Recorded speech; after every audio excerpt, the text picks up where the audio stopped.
Hey, I'm Anurag, and you are listening to Dev Bytes, a brand new show on fascinating facts for developers.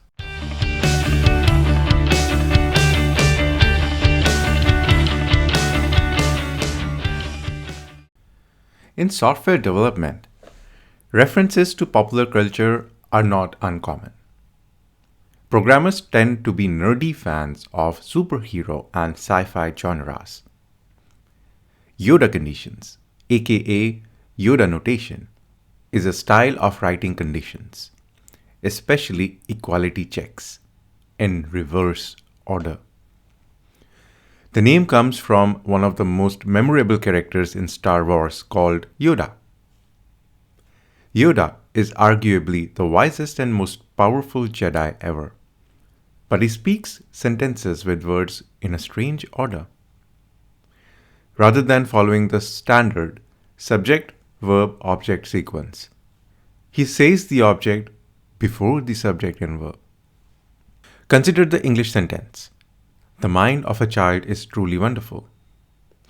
This is how Yoda will say it: truly wonderful, the mind of a child is.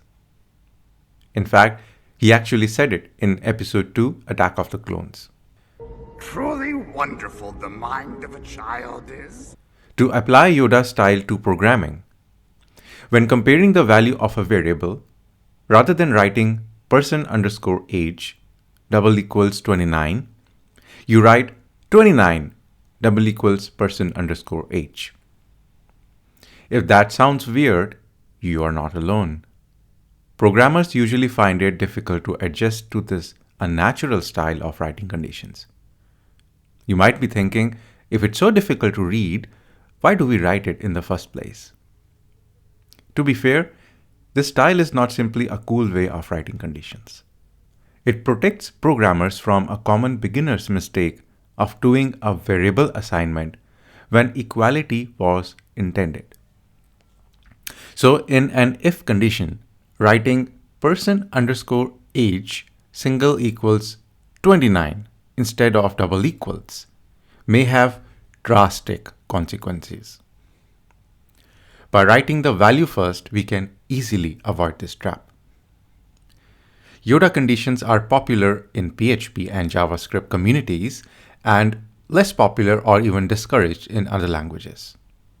WordPress and Symfony are the two most prominent proponents of this style and have it baked into their coding standards.